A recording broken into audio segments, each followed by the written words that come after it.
কলকাতা থেকে প্রয়াগরাজের মহাকুম্ভে সহজেই ত্রিবেণী সঙ্গমে পৌঁছে পুণ্যস্নান করতে চান?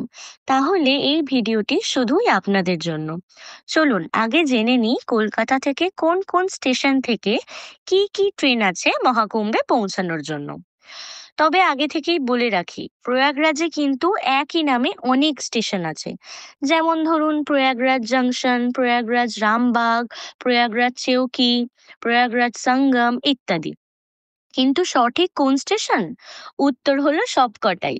কিন্তু বেশিরভাগ মানুষই জানেন না কোন স্টেশন থেকে হাজার হাজার মানুষের ভিড় এড়িয়ে ঘন্টার পর ঘন্টা থেমে থাকা লম্বা ট্রাফিক জ্যাম কাটিয়ে 10-12 কিলোমিটার হাঁটার কষ্ট ছাড়া কিভাবে সরাসরি ত্রিবেণী সঙ্গমে পৌঁছানো যায়। উত্তর হলো প্রয়াগরাজ চেউকি স্টেশন। এই স্টেশনে নেমে 20-30 টাকার টোটো ভাড়ায় আপনি পৌঁছে যেতে পারবেন আড়াইল ঘাট। কিন্তু কিভাবে টোটো ভাড়া করবেন? টোটো চালকরা প্রথমেই হয়তো 300-400 টাকা চাইবে, কিন্তু আপনি যদি তাদের না শুনে অন্য অটো ডাকতে যান, তখনই তারা 20-30 টাকায় রাজি হয়ে যাবে মাথা পিছু নিয়ে যেতে। মনে রাখবেন, শুধুমাত্র আড়াইল ঘাট থেকেই যেতে হবে, অন্য কোনো ঘাট নয়। অনেক টোটোওয়ালা অটোওয়ালা বলবে যে অন্য কোনো ঘাট থেকে সুবিধা হবে, কিন্তু তাদের কথায় ভুলেও যাবেন না।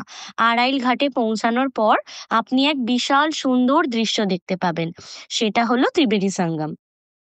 ঘাট শব্দটা শুনে ছোট ঘাট মনে করবেন না, এটি আসলে এক বিশাল জায়গা, যেন দীঘা বা পুরীর সমুদ্র সৈকতের মতোই বড় এবং সাজানো। এখান থেকে ত্রিবেণী সঙ্গমের নৌকা ছাড়ে। ত্রিবেণী সঙ্গমের অপরূপ দৃশ্য। আড়াইল ঘাট থেকে নৌকায় চেপে ধীরে ধীরে এগিয়ে গেলে আপনি চোখের সামনে এক অভূতপূর্ণ দৃশ্য দেখতে পাবেন, যেখানে গঙ্গা, যমুনা এবং পৌরাণিক সরস্বতী নদীর মিলিত হয়েছে একসঙ্গে। যমুনা নদীর জল গভীর নীল রঙের, যেন এক বিশাল চাদর বিছানো হয়েছে জলপথে, এবং গঙ্গার জল উজ্জ্বল ও স্বচ্ছ, একেবারে সোনালী আভা মিশ্রিত সাদা রঙের। সরস্বতী নদী চোখে দেখা যায় না, কিন্তু ধর্মীয় বিশ্বাস অনুযায়ী এটি ঠিক এখানেই গঙ্গা ও যমুনার সঙ্গে মিলিত হয়েছে। সবচেয়ে আশ্চর্যের বিষয় হলো, ত্রিবেণী সঙ্গমে একদম মাঝখানে গিয়ে দেখবেন যমুনা ও গঙ্গার জল একসঙ্গে মিশলেও দুটি নদীর রং স্পষ্ট আলাদা। একদিকে নীল, অন্যদিকে সাদা, ঠিক যেন প্রকৃতির এক জাদু। এই পবিত্র মিলনের মাঝখানে নৌকা দাঁড় করিয়ে পুণ্য স্নান করলেই আপনার কুম্ভযাত্রা সম্পূর্ণ হবে। এখানকার স্নানের মাহাত্ম্য এতটাই বেশি যে বলা হয় এখানে স্নান করলে মোক্ষ লাভ হয়, সমস্ত পাপ ধুয়ে যায়। স্নানের আগে ফ্রেশ হয়ে নিন। আড়িয়াল ঘাটে রয়েছে হাজার হাজার বিনামূল্যে পরিষ্কার শৌচালয়। স্নানের জন্য আলাদা চেঞ্জিং রুমও আছে, যেখানে আপনি জামা কাপড় বদলে নিতে পারবেন। ত্রিবেণী সঙ্গমে স্নান কিভাবে করবেন? একটি নৌকা ভাড়া করুন। নৌকাওয়ালা আপনাকে ত্রিবেণী সঙ্গমে নিয়ে যাবে এবং দায়িত্ব সহকারে স্নান করিয়ে আবার ফিরিয়ে আনবে আড়াইল ঘাটে। ভাড়া মাত্র 200 থেকে 300 টাকা মাথা পিছু। এরপর কি করবেন? মহাকুম্ভে আসার সব থেকে বড় কাজ তো শেষ।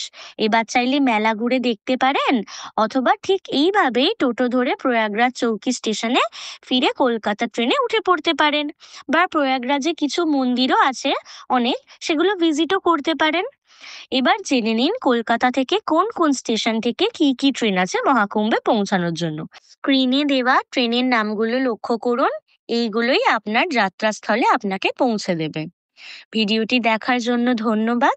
আপনার যাত্রা শুভ হোক।